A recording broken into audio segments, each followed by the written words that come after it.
Hello students, how are you? My name is Karan.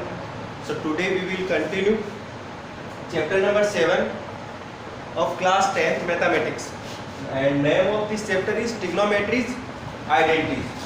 So in our previous class we have already completed chapter exercise number 7.1. So I hope आप सभी ने exercise number 7.1 के सभी question complete कर लिए होंगे. So today we are going to solve exercise number 7.2. So in this exercise first we will see the definition of complementary angle. So आप सभी को सबसे पहले ये समझना है कि what is the definition of complementary angle, या फिर कौन से एंगल होते हैं वो कॉम्प्लीमेंट्री एंगल्स होते हैं. सो इन और previous classes we have already discussed that complementary angles and supplementary angles, ये सब पढ़ चुके हैं पहले हम क्लासों के अंदर. तो आपको सभी को एक चीज तो पता होगी कि complementary angles का मतलब होता है if the sum of two angle is 90 then we can say that these both angles are complementary to each other, and if the sum of two angles is 180 तो हम कह सकते हैं कि दोनों एंगल आपस में supplementary angles होंगे. तो कॉम्प्लीमेंट्री एंगल्स का मतलब होता है कि sum of two angle is 90. तो देखो कैसे होता है. जैसे सपोज करो कि हमने एक राइट एंगल ट्रायंगल लिया, हमने एक ये राइट एंगल ट्रायंगल लिया, ठीक है, एक ये राइट एंगल ट्रायंगल. अगर ये 90 है और ये थीटा है, ये एंगल है 90 डिग्री और ये थीटा डिग्री, तो ये एंगल कितना होगा. जैसे हमने इसका नाम दिया ए, बी और सी. तो ये अगर 90 है और ये अगर आपका ये 90 है और ये थीटा, तो ये ए क्या होगा.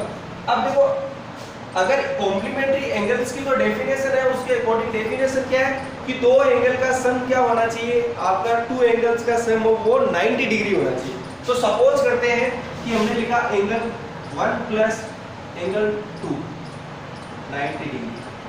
अगर एंगल 1 और एंगल 2 और एंगल 2 का सम अगर 90 डिग्री है तो हम कह सकते हैं कि एंगल 1 और एंगल 2 है वो आपस में कॉम्प्लीमेंट्री एंगल है. तो इसको हम यहाँ से कुछ समझते हैं कि जैसे यहाँ पे समझते हैं कि इसमें कैसे होगा कॉम्प्लीमेंट्री एंगल का कंसेप्ट राइट एंगल ट्रायंगल के अंदर कैसे आता है. तो सबसे पहले मुझे बताओ कि किसी भी ट्रायंगल के अंदर ट्रायंगल के तीनों एंगल का सम कितना होता है. तो आप सभी को पता है कि sum of all angles of in a triangle will be 180 degree. कि ट्रायंगल के तीनों एंगल का सम क्या होता है 180. तो हम यहाँ पे लिख लेते हैं angle A plus angle B plus angle C equal to 180 degree. अब मुझे यहाँ से बताइए आपकी इनकी क्या वैल्यू होगी. तो एंगल A की वैल्यू तो हमें पता नहीं है, एंगल B है वो है 90 डिग्री और एंगल C है वो है थीटा इक्वल टू 180 डिग्री. तो यहाँ से एंगल A की वैल्यू क्या होगी, ये दोनों उधर चले जाएंगे. तो 180 माइनस 90 माइनस थीटा, तो एंगल A इक्वल्स टू हो जाएगा 90 माइनस थीटा. एंगल A क्या हुआ यहाँ से, एंगल A की वैल्यू हुई 90 माइनस थीटा. एंगल A हुआ 90 माइनस थीटा. अब अगर मैं आपको बोलूं कि इस राइट एंगल ट्रायंगल के अंदर एंगल A और एंगल C कॉम्प्लीमेंट्री एंगल है, तो आप बोलोगे कि सर अगर दो एंगल कॉम्प्लीमेंट्री एंगल है that means sum of these two angle will be 90 degree. इन दोनों का सम भी कितना होना चाहिए 90. तो लेट्स चेक कि दोनों एंगल कॉम्प्लीमेंट्री है या नहीं. तो angle A plus angle C क्या होना चाहिए आपका 90 आना चाहिए. ठीक है, अगर दो एंगल का सम 90 डिग्री है then we can say that ये दोनों एंगल आपस में क्या होंगे कॉम्प्लीमेंट्री एंगल होंगे. Put the value of angle. तो एंगल 90, एंगल A की वैल्यू क्या है 90 minus theta plus angle C की वैल्यू क्या है थीटा. देखो थीटा से थीटा कट गया, क्या बचा 90 डिग्री, और यही हमें लेके आना था. इसका मतलब यहाँ पर ये दोनों के दोनों एंगल क्या होंगे कॉम्प्लीमेंट्री एंगल होंगे. तो कॉम्प्लीमेंट्री एंगल मैंने आपको समझा दिया कि अगर दो एंगल है दोनों एंगल का सम आपस में 90 डिग्री होता है तो वो दोनों एंगल कॉम्प्लीमेंट्री एंगल होते हैं. अब कॉम्प्लीमेंट्री एंगल की कुछ फिक्स फॉर्मूले हैं, कुछ फिक्स आइडेंटिटी है जो आपको लर्न करनी है. तो आप कॉम्प्लीमेंट्री एंगल की जो आइडेंटिटी है वो देख लो क्या है. तो फर्स्ट आइडेंटिटी आपकी होती है sine theta is equal to होता है कोस 90 माइनस थीटा. इस ट्रायंगल से अगर मैं इस ट्रायंगल से sin थीटा की वैल्यू फाइंड करूं और इसी ट्राइंगल से मैं cos 90 माइनस थीटा की वैल्यू फाइंड करूं तो वो आपस में दोनों इक्वल होगी। सेकंड फॉर्मूला होता है cos theta is equal to sin 90 minus theta. Sine में था cos 90 माइनस थीटा और cos में sin 90 माइनस थीटा। स्टूडेंट आपको यहाँ पर जो सबसे इंपॉर्टेंट चीज जो आपको ध्यान रखनी है वो ये है कि यहाँ पर जो थीटा है और यहाँ पे जो थीटा है वो दोनों सेम है। जैसे अगर मैं यहाँ पर sin 30 लिखूं तो यहाँ पर क्या होगा cos 90 माइनस 30, इसका मतलब sin 30 और cos 90 माइनस 30 मतलब 60। cos 60 की वैल्यू हमेशा इक्वल होगी। अगला फॉर्मूला होता है tan थीटा इक्वल टू होता है cot इक्वल्स टू होता है cot 90 माइनस थीटा। और अगर हम फॉर्मूला बनाए cot theta is equal to होता है tan 90 माइनस थीटा। फिर होता है आपका sec theta is equal to होता है cosec 90 माइनस थीटा। और cosec theta is equal to हो जाएगा sec 90 माइनस थीटा। तो ये कॉम्प्लीमेंट्री एंगल्स के लिए आपके पास में ये आइडेंटिटी है 1 2 3 4 5 6। देखो साइन को चेंज करना है तो साइन को चेंज करेंगे cos 90 माइनस थीटा, cos को चेंज करना है तो करेंगे cos को चेंज करना है तो करेंगे sin 90 माइनस थीटा, tan को करेंगे cot माइनस 9 थीटा, tan को करेंगे cot 90 माइनस थीटा और cot को करेंगे tan 90 minus theta. sec theta equals to होगा cosec 90 minus theta and cosec theta equals to होगा sec 90 माइनस थीटा। तो आपको एक चीज पता चली complementary angles means if the sum of two angle is 90, तो ये दोनों एंगल आपस में कॉम्प्लीमेंट्री एंगल्स होते हैं। एक ट्रायंगल के अंदर अगर हम कॉम्प्लीमेंट्री एंगल्स का कांसेप्ट समझना चाहते हैं तो हमने इस ट्रायंगल के अंदर माना कि ये राइट एंगल ट्रायंगल है और इसमें एक एंगल थीटा है तो दूसरा क्या होगा 90 माइनस थीटा। अगर हम इन दोनों को चेक करते हैं कि क्या ये कॉम्प्लीमेंट्री है तो इन दोनों का सम किया तो है 90, इसका मतलब ये दोनों कॉम्प्लीमेंट्री एंगल है। तो इस ट्रायंगल में जिसमें दो कॉम्प्लीमेंट्री एंगल है इसमें हम अगर अलग-अलग वैल्यू निकालें, एक थीटा के लिए और एक 90 माइनस थीटा के लिए, तो sin थीटा हमेशा इक्वल होगा cos 90 माइनस थीटा क्योंकि ये आपस में कॉम्प्लीमेंट्री एंगल होंगे। कॉम्प्लीमेंट्री एंगल की वैल्यू हमेशा इक्वल होती है। कैसे पता चला कि ये कॉम्प्लीमेंट्री एंगल है? दो एंगल का सम हमेशा आपका क्या होना चाहिए 90 डिग्री। अब मुझे बताओ sin 30, अब जैसे मैं एक एग्जांपल लेता हूं और मुझे बताओ आप sin 35 को मैं क्या लिख सकता हूं इस फॉर्मूले से? तो आप बोलोगे कि sir sin theta is equal to होता है cos 90 माइनस थीटा। तो देखो थीटा इज इक्वल टू क्या 35, तो sin 35 is equal to cos 90 minus, देखो ये थीटा और ये थीटा हमेशा सेम होता है, तो यहाँ 35 है तो यहाँ पर भी 35, तो ये हो गया sin 35 is equal to cos 90 minus 35, तो ये हो गया 5 और ये हो गया 7 में से 4। ठीक है, देखो ये हो गया 10, यहाँ हो गया 8 में से गया तो यहाँ हो जाएगा 5। तो इसका मतलब आपको एक चीज पता चली कि sin 35 और cos 55 हमेशा इक्वल होते हैं। कैसे इक्वल होते हैं? देखो कॉम्प्लीमेंट्री एंगल है, कैसे पता चला कॉम्प्लीमेंट्री एंगल है? देखो 35 प्लस 55 तो क्या हुआ? तो 35 प्लस 55 क्या होता है 90। तो अगर दो एंगल जिनका सम 90 होता है तो आपस में कॉम्प्लीमेंट्री एंगल होते हैं और उनकी वैल्यू आपस में इक्वल होती है। ठीक है, तो अब ये आपको मैंने समझा दिया, इसका बेसिक था। अब हम इसके अंदर कुछ क्वेश्चन को सोल्व करते हैं।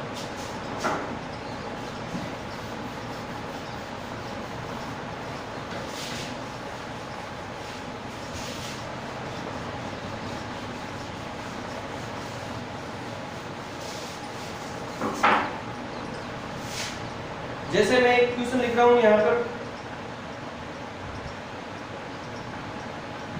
Find the value of find the value of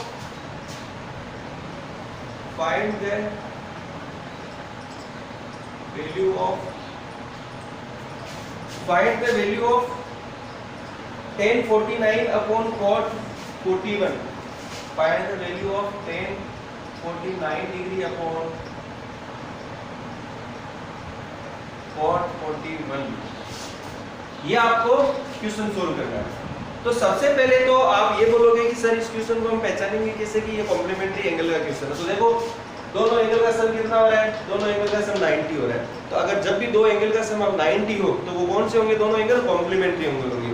तो अगर कॉम्प्लीमेंट्री एंगल है तो आपको अब ये ध्यान से सुनना और एकदम केयरफुली आप ये देखिए और ध्यान से सुनिए जब भी दो एंगल कॉम्प्लीमेंट्री एंगल होते हैं, जैसे कैसे ये दोनों एंगल कॉम्प्लीमेंट्री एंगल है, कैसे पता चला? इन दोनों एंगल का सम क्या है? 90।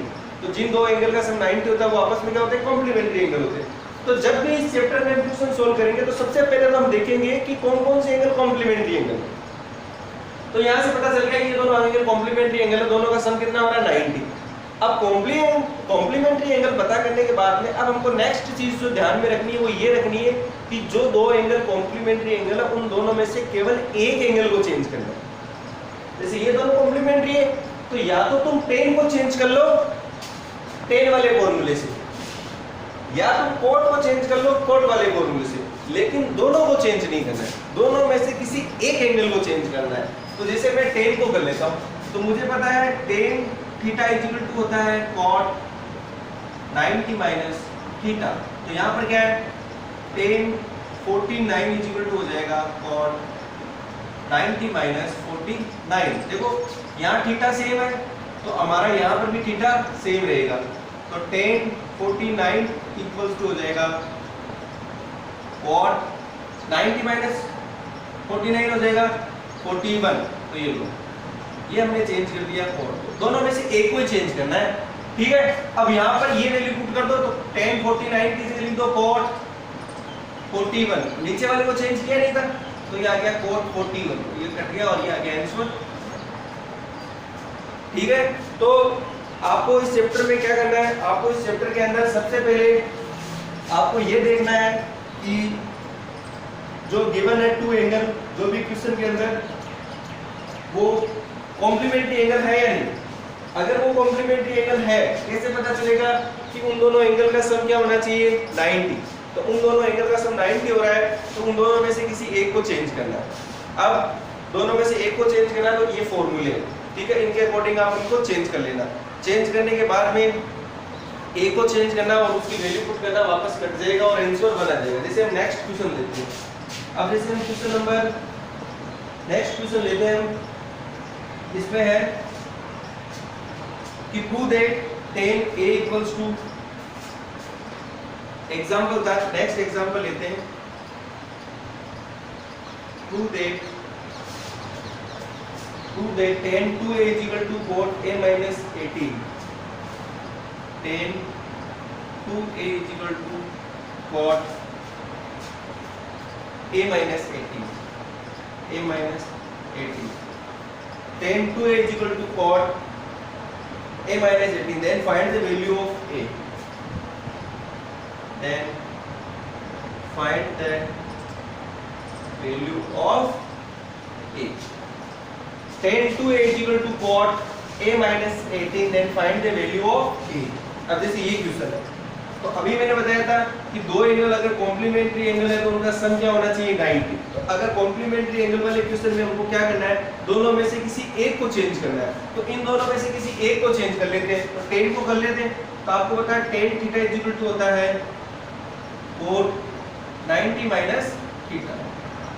अभी बताया ना tan theta is equal to होता है cot 90 माइनस थीटा। तो यहाँ पर हो जाएगा tan 2a is equal to हो जाएगा cot 90 माइनस 2a। यहाँ पर जो थीटा होता है वो यहाँ होता है तो 2a, तो यहाँ पर भी 2a। अब जहाँ पर tan 2a लिखा हुआ है वहां पर हम ये लिखेंगे।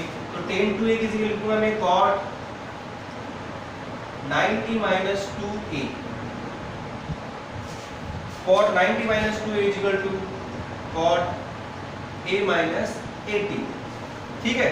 इसकी जगह ये वैल्यू पुट कर दी। देखो cot से cot कैंसिल हो गया क्योंकि बीच में इक्वल का साइन है, तो यहाँ आ गया 90 minus 2a is equal to a minus 80। तो ये हो जाएगा 90 और इसको इधर लेके आ गया तो ये माइनस का, तो ये हो गया प्लस का, a को उधर लेके गए तो ये माइनस का, तो हो गया प्लस का, तो ये हो गया 108 इज इक्वल टू ये हो गया 3a और ये हो जाएगा 108 upon 3 is equal to a, तो ये हो जाएगा 36। देखो a की वैल्यू होगी 36 डिग्री। ऐसे आपको फाइंड करना है, कुछ नहीं, बहुत सिंपल है। कॉम्प्लीमेंट्री वाले में बस ये फॉर्मूले आपको आने चाहिए। अगर ये आपको फॉर्मूले पता है तो आप बहुत इजीली इन क्वेश्चन को सोल्व कर सकते हो, ठीक है। तो ये आपको समझ में आया होगा। इसके आगे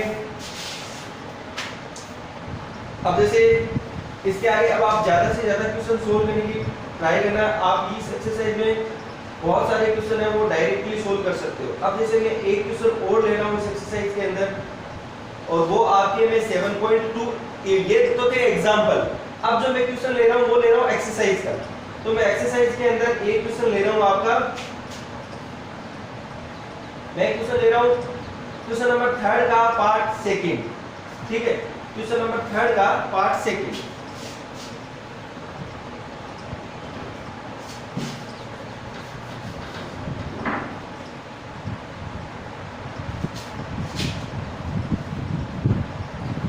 एक्सरसाइज में से क्वेश्चन है, क्वेश्चन नंबर 3 है, उसका सेकंड पार्ट, और वो है आपका 2 cos 67 upon sin 23, 2 cos 67 upon sin 23, 2 cos 67 upon sin 23 minus 10 40 upon cot 50, minus 10 40 upon cot 50,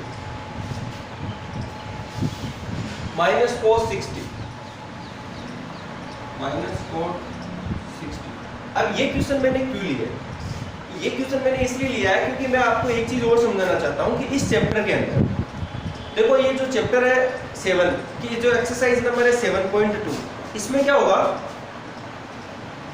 आपका जो चैप्टर नंबर 6 है उसमें भी से भी कुछ एक चीजें जो यहाँ पर काम की, यहाँ पर यूज होगा, उनको भी आपको यहाँ पर, जैसे कि चैप्टर नंबर 6 में आपकी टेबल थी। अब क्या था, टेबल की जो वैल्यू थी वो यहाँ पर भी आपको कहीं ना कहीं कोई ना कोई क्वेश्चन ऐसे होंगे जहाँ पर टेबल की वैल्यू पुट करनी पड़ेगी। और 7.1 था जिसमें आइडेंटिटीज थी। अब यहाँ पर भी कुछ एक क्वेश्चन ऐसे होंगे जिसमें लास्ट में कोई छोटी मोटी आइडेंटिटी लगानी पड़ेगी। तो आप ध्यान से सोल्व करना है इन क्वेश्चनों को। जैसे ये क्वेश्चन है, इसमें देखो 67 और 23 90 complementary angle, 40 and 50 90 complementary angle, लेकिन ये cos 60 ये कॉम्प्लीमेंट्री एंगल नहीं है। cos 60 की वैल्यू आपको चैप्टर नंबर 6 के अकॉर्डिंग डायरेक्ट टेबल से पुट करनी है। तो इस कॉम्प्लीमेंट्री एंगल वाले में ऐसा नहीं है टेबल का क्वेश्चन नहीं आएगा। कॉम्प्लीमेंट्री एंगल वाले इस चैप्टर में टेबल के भी मिक्स है। जैसे cos 60 दे दिया, अब यहाँ पर cos 60 दिया है तो आपको cos 60 की वैल्यू तो टेबल से पुट करनी है, और बाकी क्वेश्चन आप जैसे कुछ अभी जो मैंने करवाए थे उसके अकॉर्डिंग करना है। तो सबसे पहले ये कॉम्प्लीमेंट्री एंगल और इन दोनों में से किसी एक को चेंज कर लेते हैं। तो मुझे पता है cos 67 को मैं लिख सकता हूँ sin 90 माइनस 67, तो cos 67 को मैं लिख सकता हूँ sin 23, इसकी जगह sin 23 लिख सकता हूँ। ऐसे ही मैं tan 40 को लिख सकता हूँ cot 90 माइनस 40, तो मैं tan 40 की जगह लिख सकता हूँ cot 50। इन दोनों में से मैंने एक को चेंज कर लिया cos को, और इन दोनों में से मैंने एक को चेंज कर लिया tan को। तो चलो इनकी जगह वैल्यू लिखता हूँ, मैं पुट करता हूँ। तो 2 इंटू cos 67 की जगह मैं लिखूंगा sin 23 अपॉन नीचे मेरे पास पहले से sin 23 था माइनस tan 40 की जगह लिखूंगा cot 50 अपॉन यहाँ पर भी मैं लिखूंगा cot 50 माइनस cos 60 डिग्री। यहाँ तक हो गया। अब देखो ये आपस में कट गए, ये आपस में कट गए, तो यहाँ बचा 2 इंटू 1, ये 1 बचा, यहाँ पर भी 1 बचा माइनस। अब cos 60 की वैल्यू, अब आपको पता है cos 60 की वैल्यू क्या होती है, जो sin 30 की वैल्यू होती है, मतलब 1/2। cos 60 होता है 1/2। अब इसको सोल्व करते हैं तो ये आ गया 2 माइनस 1 माइनस 1/2। अब इनको सोल्व करना तो एलसीएम ले लेते हैं, एलसीएम आया 2, तो यहाँ 1 ले लेते हैं, यहाँ पर भी 1, तो यहाँ पे आ जाएगा 4 माइनस 2 माइनस 1। तो 4 में से 3 गया तो क्या आ गया 1/2। देखो यहाँ तक आया 2 इंटू 1 2, और ये आया 1, और ये माइनस का 1। माइनस के थे दोनों माइनस के थे। अब यहाँ पर एलसीएम लिया तो 2 आया, तो यहाँ पर आ गया 4, यहाँ पे आ गया 2, और यहाँ पर आ गया -1। तो -2 एंड -1 -3, तो 4 में से 3 गया तो 1/2। तो आपके इसके आंसर आ गए 1/2। तो इसीलिए मैं बोल रहा हूँ कि जब भी आप इनके क्वेश्चन करोगे तो कॉम्प्लीमेंट्री एंगल वाले में, तो इसमें आपको कुछ एक आइडेंटिटीज भी लगानी पड़ सकती है, और कुछ ट्रिग्नोमेट्री रेशियोज के भी क्वेश्चन होते हैं, जो ट्रिग्नोमेट्री रेशियो की वैल्यू भी पुट करनी हो सकती है। तो अब आप इस चैप्टर को आगे सोल्व करना, इसके अंदर इजी क्वेश्चन है। और अगर आपसे कोई क्वेश्चन नहीं हो इस चैप्टर में से, आप मुझे अगले वीडियो बनाने से पहले जिस भी स्टूडेंट को जो भी प्रॉब्लम होती है वो मुझे पर्सनली सेंड कर सकता है, जो मैं अगले वाले वीडियो के अंदर वो सभी क्वेश्चन लेके और ये हमारा चैप्टर कंप्लीट हो जाएगा। ठीक है, अगर आपसे सभी क्वेश्चन कंप्लीट हो जाते हैं तो मैं अगले टाइम नेक्स्ट चैप्टर ले लूँगा। और अगर आपसे बाई चांस जैसे कुछ क्वेश्चन नहीं हो पाते हैं, जैसे कुछ एग्जाम्पल नहीं होते हैं या कुछ 7.2 जो एक्सरसाइज है इसके क्वेश्चन नहीं होते, तो आप मुझे व्हाट्सअप करके बताना। फिर मैं क्या करूँगा, अगले वीडियो के अंदर ये जो भी क्वेश्चन बचे हुए हैं जो आपसे नहीं होंगे वो सभी मैं नेक्स्ट वीडियो के अंदर उनको सोल्व करवाऊँगा। और आप सभी इस चैप्टर के अंदर ये आइडेंटिटी लर्न करना, ये आइडेंटिटी लर्न होगी तो ही आपको ये चैप्टर समझ में आएगा, तभी आप इसके क्वेश्चन सोल्व कर सकते हो। ठीक है, तो स्टूडेंट आज की क्लास के लिए इतना ही। अगर आपको वीडियो समझ में आया हो तो लाइक कीजिए, और जिसने भी अभी तक चैनल सब्सक्राइब नहीं किया है वो चैनल को सब्सक्राइब कीजिए। और सभी स्टूडेंट जो भी मैं वर्क देता हूँ वो अपनी फेयर नोटबुक में वर्क कंप्लीट रखें। और सभी स्टूडेंट को बताया गया है, और फिर हर वीडियो में मैं बताता हूँ कि आपको मेरे पर्सनल व्हाट्सएप के नंबर पे सभी सब्जेक्ट का वर्क फ़ोटो लेके सेंड करना है। ठीक है, तो आज की क्लास के लिए इतना ही। Thank you.